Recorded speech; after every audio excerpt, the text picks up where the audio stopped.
ایک ہوتا ہے محتاج، ایک ہوتا ہے فقیر، اس میں فرق ہے۔ ایک آدمی کو اچھے کپڑے پہننے کے پیسے نہیں ملتے تو وہ فقیر نہیں، وہ محتاج ہے، اس کے پاس تو ہے ہی نہیں تو وہ کہاں سے پہنے۔ لیکن ایک آدمی کے پاس لاکھوں اور کروڑوں روپیہ پڑا ہے لیکن وہ بھی سادہ سا لباس پہننا پسند کرتا ہے تو یہ فقیر ہے، یہ درویش ہے۔ کنجوس اور درویش میں بھی فرق ہوتا ہے۔ ایک آدمی اس کا پیسے لگانے کو دل ہی نہیں چاہتا، خرچ ہی نہیں کرنا چاہتا، وہ بخیل ہے، کنجوس ہے۔ لیکن ایک شخص وہ ہے جس کے پاس سرمایہ ہے، مال ہے، لیکن وہ اپنی ذات کو بڑھانا پسند نہیں کرتا، وہ درویش ہے، وہ فقیر ہے۔ حضرت سیدنا عبد الرحمن ابن عوف رضی اللہ تعالیٰ عنہ کے پاس اتنے پیسے تھے کہ نبی پاک صلی اللہ علیہ وسلم نے فرمایا تو پکا جنتی ہے پر سب سے آخر میں جنت میں جائے گا۔ حضور میری غلطی، فرمایا جتنے پیسے ہیں اتنا حساب بھی تو دینا ہے۔ جس کے پاس صرف ہینڈ کیری بیگ ہوتا ہے نا وہ فٹافٹ باہر آ جاتا ہے، اور جس کے جتنے زیادہ بیگ ہوتے ہیں اس کو اتنی دیر چین پہ کھڑے رہ کے انتظار کرنا پڑتا ہے۔ تو فرمایا کسٹم بھی تو نے ادا کرنا ہے نا بھائی، نکل کے آنا ہے اس جنگل سے، تو کیسے جائے گا؟ جتنا مال ہے اتنا حساب دینا ہے۔ تو حضرت عبد الرحمن ابن عوف بڑے مالدار تھے، 80 ہزار درہم تو آپ کے انتقال کے بعد آپ کی ازواج کے حصے میں آئے تھے، اتنے تگڑے مالدار تھے۔ اور دینے کا انداز یہ تھا کہ اپنی بیوی اور بچوں کو کھلی چھٹی تھی، کہتے تھے جو جس کا دل کا ایک کھاؤ، ایک دن میں 5 الگ الگ کھانے بھی تم پکانا چاہو تو تمہیں اجازت ہے۔ کنجوس نہیں تھے، بخیل نہیں تھے، لیکن خود جب کھانا کھاتے تھے تو دال کو پیس کر شوربہ بنا کر اس میں روٹیاں بھگو کے کھاتے تھے۔ تو لوگ پوچھتے کہ جناب ہمارے لیے سارا کچھ ہے، بخیل بھی آپ کوئی نہیں، مالدار بھی، یہ کیا کر رہے ہیں؟ تو فرماتے تو سرید کھا رہا ہوں، یہ کھانا میرے محمد کی سنت ہے صلی اللہ علیہ وسلم۔ فرمایا یہ کریم کا طریقہ ہے، میں وہ طریقہ، میں فرض محبت ادا کر رہا ہوں، کسی کی ادا کو ادا کر رہا ہوں، یہ میرا انداز ہے، میری ذات کے بارے میں میرا یہی انداز ہے۔ سرکہ کھا رہے تھے تو بیٹے نے کہا ابا جی آپ کیوں کھا رہے ہیں، کتنے دن ہو گئے آپ نے بنا ہوا گوشت نہیں کھایا تو کھائیں۔ فرمانے لگے بیٹے کل لقمہ اٹھایا تھا گوشت کھانے کو تو مجھے اپنے نبی کا فقر یاد آ گیا، مجھے رسول رحمت صلی اللہ علیہ وسلم نے وہ جو مہینہ کھانا نہیں کھایا وہ یاد آیا ہے۔ تو حضور کی وہ چیزیں مجھے ان اعلیٰ غذاؤں میں مبتلا ہونے نہیں دیتی، تمہیں اجازت ہے۔ تم بھئی بادشاہی میں فقیری، آج لوگوں کے پاس اتنا کچھ ہوتا نہیں جتنا کچھ وہ اپنے آپ کو دکھانا چاہتے، دکھانے کا معاملہ ہو گیا، بلکہ قرض اٹھا کے لوگ اپنے آپ کو بڑا کر کے پیش کرتے، حالانکہ ایسا ہوتا نہیں۔ اسلام فقیری، بادشاہی میں فقیری، میرے رسول پاک صلی اللہ تعالی علیہ وسلم کی ایک حدیث ہے، اگر آپ اس کو سمجھ جائیں تو بہت ساری چیزیں جو ہیں ویسے کھل جائیں گی۔ ایک صحابی نے کہا حضور میرے جسم کو سکون نہیں، وجود کو سکون نہیں، ظاہری وجود کی بات کی، تو حضور نے فرمایا ازہد فی الدنیا فریح القلب والجسد، فرمایا دنیا سے دل دور کر لے، ازہد فی الدنیا، دنیا میں زہد کٹھا کر لے، دنیا داری سے ذرا اپنے دل کو دور کر، اللہ تیرے وجود کو بھی سکون عطا کرے گا اور تیرے دل کو بھی سکون عطا فرمائے گا۔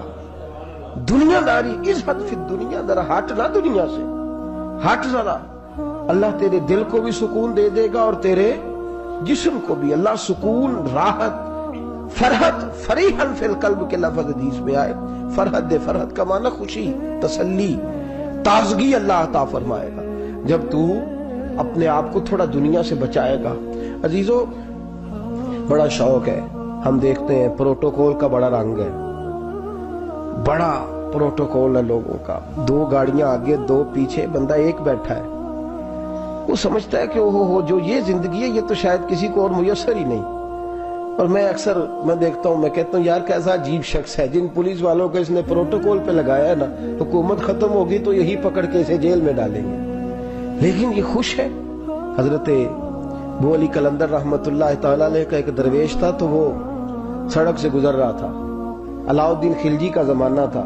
علاؤالدین خلجی بہت بڑے حکمران ہوئے متحدہ ہندوستان کے، پاکستان، ہندوستان، افغانستان، سب پہ ان کی مشترکہ حکومت۔ تو ان کا ایک گورنر روڈ سے گزرنا تھا، اس نے تو سپاہی جو تھے وہ رستے صاف کرا رہے تھے، تو ایک بزرگ تھے حضرت ابو علی قلندر کے مرید تھے، خلیفہ تھے، تو وہ بھی روڈ پہ گزر رہے تو تنے تنہا ہاتھ میں چھڑی پکڑی ہے، تنے تنہا گزر رہے ہیں۔ تو وہ کہنے لگے بابا جی سائیڈ پہ ہو جائیں، گورنر صاحب نے گزرنا ہے۔ تو فرمانے لگے اتنی سڑک پڑی ہے گزر جائے گا کہ مجھے سائیڈ پہ کر کے گزر جائے۔ انہوں نے کہا نہیں آپ کی مہربانی ہٹ جائیں۔ کہا بھئی میں کیوں ہٹوں؟ وجہ اس کی اتنا رستہ ہے گزر جائے، میں بوڑھا آدمی ہوں، تم مجھے سائیڈ پہ کرو گے پھر رستہ ڈھونڈتا پھروں گا۔ کہا بابا تیری مہربانی ہٹ جا، نگاہ فقر میں شان سکندری کیا ہے، اور خراج کی جو گدا ہو وہ کیسری کیا ہے۔ اس نے کہا میں اس کو کیا سمجھتا ہوں، بادشاہ ہوگا تو گھر ہوگا، میں اسے کیا سمجھتا ہوں، اور میں ناراض نہ ہوئیے گا، امیروں کو خراب غریبوں نے کیا ہے، بڑوں کو خراب چھوٹوں نے کیا ہے۔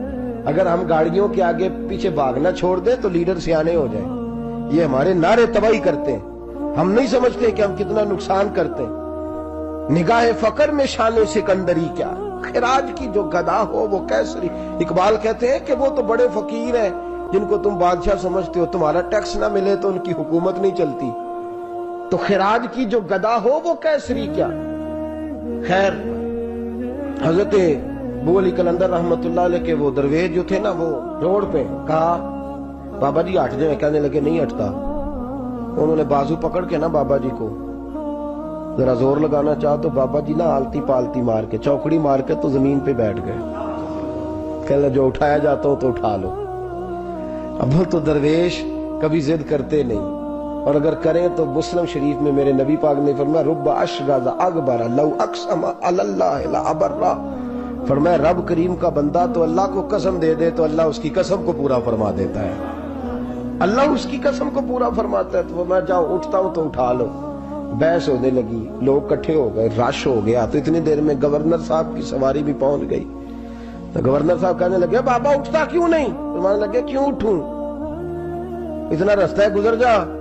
میں بابا اٹھ کیوں شور ڈالا ہوا؟ کہنے لگے تو میرے نوکر کا نوکر ہو کے مجھے اٹھنے کا کہتا ہے، میرے نوکر کا۔ غصہ آیا تو اس نے بابا جی کو تھپڑ مار دیا۔ بابا جی اور ہنسے، کہنے لگے تجھے کہا تھا نا نوکر کا نوکر ہے، تو واقعی نوکر ہے۔ اس نے کہا میں تھپڑ مارتا ہوں، بابا ہنستا ہے۔ یہ زیادہ انسلٹ ہوتی ہے، آپ کر کے دیکھیں، آپ غصے کے جواب میں غصہ کریں تو سامنے والے کو کوئی سزا نہیں۔ آپ کبھی گالی کے جواب میں مسکرا دینا یار اب میں تیرے ساتھ بات کروں، تیرے ساتھ بحث کروں، تو یہ زیادہ بڑی سزا، یاد رکھیے۔ ہم تو دشمن کو بھی پاکیزہ سزا دیتے، ہاتھ اٹھاتے نہیں، اسے اس کی نظروں سے گرا دیتے۔ جب تھپڑ مارا تو بابا جی ہنس پڑے، کہنے لگے تجھے کہا تھا نا تو غلام ہے، تو بھائی واقعی غلام ہے۔ اب جب ہنسے تو اب اس کو ڈھارس ہوئی، توجہ ہوئی، کہنے لگا بابا ماجرا کیا ہے، میں کیسے غلام کا غلام ہوں؟ تو بابا کہنے لگا دیکھنا تجھے مسجد آنے کا کہے تو تیرے لیے مصیبت ہے، اتنے لوگوں کو تو ٹائم دے لیتا ہے لیکن اللہ کو تو نہیں دے پاتا، تو نفس کا غلام ہے اور نفس میرا غلام ہے، لہذا تو میرے غلام کا غلام ہے، تو میرے نوکر کا۔ کہنے لگے یہ ساری نفس پرستی ہے، یہ جو تو نے دنیا داری اکٹھی کی ہوئی ہے نا، یہ جو تیرے نعرے لگ رہے ہیں اور تو سمجھتا ہے کہ یہ میرے، یہ تو تنخواہ دیتا ہے، تیرے نعرے لگاتے ہیں، ذرا تنخواہ چھوڑ کے بات کر، پھر دیکھ تیرے کتنے نعرے لگتے ہیں۔ تو یہ ڈرتے ہیں تجھ سے، لوگ تیرے آگے پیچھے بھاگتے ہیں، ذرا اقتدار سے سائل ہو تو یہ پتہ لگے تیری قیمت کیا ہے۔ تو سمجھتا ہے کہ میری جیب میں پیسے ہیں، لوگ مجھے سلوٹ کرتے ہیں، تو نہیں ہے، تجھے سلام کوئی بھی نہیں کر رہا، تیری جیب کو سلام ہو رہا ہے، تیرے عہدے اقتدار کو اور تیری وحشت اور دہشت کو سلام ہے۔ اس نے کہا حضرت جی مجھے سلام کب ہوگا؟ تو فرمانے لگے جب تو بادشاہی میں فقیری کرے گا، جب تو بادشاہی میں بھی فقیری ہوتی ہے میرے عزیزوں، بادشاہی میں بھی فقیری ہوتی ہے۔ آپ کے اس ہندوستان کے ایک بادشاہ کا نام اورنگزیب عالمگیر بھی ہے۔ اورنگزیب عالمگیر کے انتقال کا وقت آیا نا تو اورنگزیب عالمگیر بیمار ہوئے، آخری وقت منبر پہ چڑھے اور لوگوں کو کہنے لگے لوگوں تو مجھ سے اکثر پوچھتے تھے نا کہ بادشاہ تیری 2 انگلیوں پہ سیاہی کو لگی رہتی ہے اور تیرے ہاتھوں میں سوراخ کیوں رہتے ہیں؟ اورنگزیب عالمگیر یہ میں آپ کو فرشتوں کی کہانی نہیں سنا رہا، اس دنیا میں، اس دور میں، اس دھرتی پر بسنے والے لوگوں کی کل کی بات سنا رہا ہوں۔ اس ہندوستان میں ہندوؤں کے ملک پر حکومت کرنے والے ایک مسلمان دیانتدار بادشاہ کی بات سنو. کہتے ہاتھوں میں سراغ کا پوچھتے تھے نا تم لوگ, اور تم مجھے پوچھا کرتے تھے تیرے ہاتھوں پہ سیاہی کیوں لگی ہوئی ہے. اورنگزیب عالمگیر متحدہ ہندوستان کا مطلق العنان بادشاہ کہنے لگا میرے انتقال کا وقت آ گیا ہے. اب میں تمہیں بتاتا ہوں, میں نے ساری زندگی حکومت کے خزانے سے 1 روپیہ تنخواہ نہیں لی. میں کتابت کرتا تھا, کتابیں لکھ کے جو مجھے مزدوری ملتی تھی, اور میں ٹوپیاں سیا کرتا تھا, میرے ہاتھوں میں سوراخ ہو جاتے تھے. میں نے اس کا رزق حلال کھایا ہے. اور فرمایا 50 روپے فلان جگہ میں نے رکھ دیے ہیں, میں مر جاؤں تو اس کا مجھے کفن دے دینا, اور لوگوں کو بتانا کہ وہ ہندوؤں میرے رسول پاک صلی اللہ علیہ وسلم نے جس طرح مجھے کہا تھا میں نے اس طرح حکومت کی. وہ خطبہ پڑھ رہے تھے, اورنگزیب خطبہ پڑھ رہے تھے, اور گلیوں میں کھڑے ہندو کلمہ پڑھ پڑھ کے مسلمان ہو رہے تھے. میرے دوست یہ بادشاہی میں فقیری. ہمارے پاس تو پیسے آتے ہیں تو ڈرائیور کی ذمہ داری ہے, یہ بھی پروٹوکول ہے. ڈرائیور نے گاڑی بھی چلانی ہے اور صاحب کا دروازہ بھی کھولنا اس نے. اندر بیٹھیں گے تو دروازہ بھی ڈرائیور صاحب نے. نفس پرستی ہے, جتنا مرضی آگے لے جاؤ, اتنا مرضی. یہ کوئی بادشاہی, یہ کوئی آپ کا بڑا پن نہیں ہے. وہ تنخواہ لیتا ہے, مجبور ہے, کیا کرے. ہو سکتا ہے کل کو اس کے پاس پیسے آئیں تو بدلہ لینے کے لیے آپ کو ہی بلا لے کہ چل میرا دروازہ کھول. وہ محبت کے ساتھ, عقیدت کے ساتھ تھوڑی ایسے کر رہا ہے. ہم سرا مال آتا ہے ہم بڑے بن جاتے ہیں. جو بڑے تھے وہ حضرت مولا کائنات شیر خدا علی المرتضیٰ رضی اللہ تعالیٰ عنہ فرماتے ہیں میں نے حضور کی بارگاہ میں عرض کی یا رسول اللہ کو نصیحت ہی کر دیں, حضور مجھے کوئی.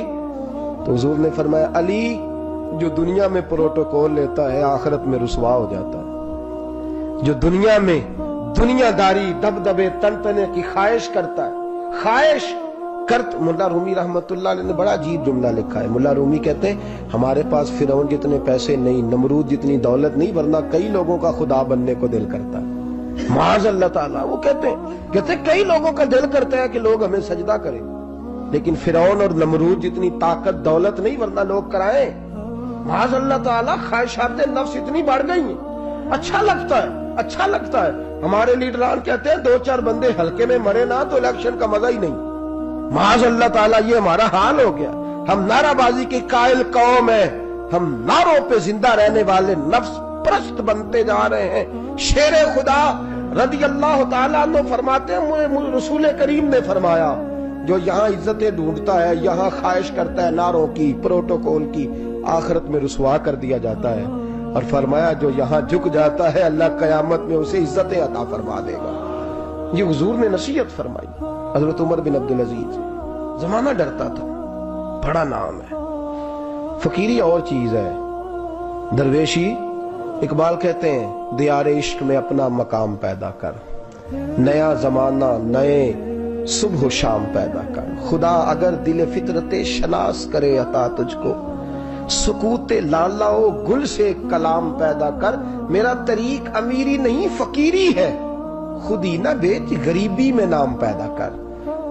حضرت عمر بن عبدالعزیز رات کو بیٹھ کے نہ لکھ رہے تھے, تو ایک نوجوان آپ کی خدمت کے لیے رہتا تھا ہر وقت. حضرت جی لکھ رہے تھے, چراغ جل رہا تھا تو کوئی تحریر کر رہے تھے. ایک مہمان بھی آیا ہوا تھا, تو وہ نوجوان نہ بیٹھے بیٹھے نہ لیٹا تو سو گیا. توجہ ہے آپ کی میری بات پہ؟ بیٹھا بیٹھا نہ وہ بیچارہ سو گیا, تو حضرت نے تکیہ پیش کر دیا. وہ نوجوان نے تکیہ پکڑا تو اس نے لپاٹ کے وہ گہری نیند چلا گیا. ایک جھونکا ہوا کا آیا تو چراغ گل ہو گیا. مہمان بیٹھا تھا, کہنے لگا حضرت جی میں چراغ جلا دوں؟ فرمانے لگے نہیں, مہمان سے خدمت نہیں لینی چاہیے, میں جلاتا ہوں. کہا پھر اس کو اٹھا لے. کہنے لگے جوانوں کو نیند زیادہ آتی ہے, سویا رہنے دو. کہا حضور سونے تو نہیں آیا, خدمت کے لیے آیا. فرمانے لگے یار سویا رہنے دو, کیا عرض ہے. حضرت عمر بن عبدالعزیز اٹھے, چراغ جلایا, واپس آ کے بیٹھے تو وہ دیکھے نا, یہ بادشاہوں کے لیے تو نہیں نا ایسا ہوتا, بادشاہ تو نہیں نا کر سکتے. یہاں تو تھوڑا سا جس کے پاس پیسہ آ جائے وہ کہتا ہے کہ تو نوکر میرے منہ میں کبھی لقمہ بھی ڈال دے تو پھر ہی ہے.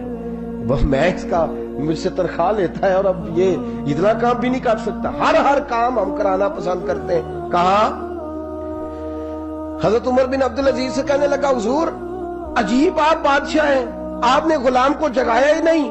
حضرت عمر نے کیا, حضرت عمر بن عبدالعزیز نے جو قانون پیش کیا بڑا زبردست ہے. فرمانے لگے کم تو انا عمر بن عبدالعزیز رجعت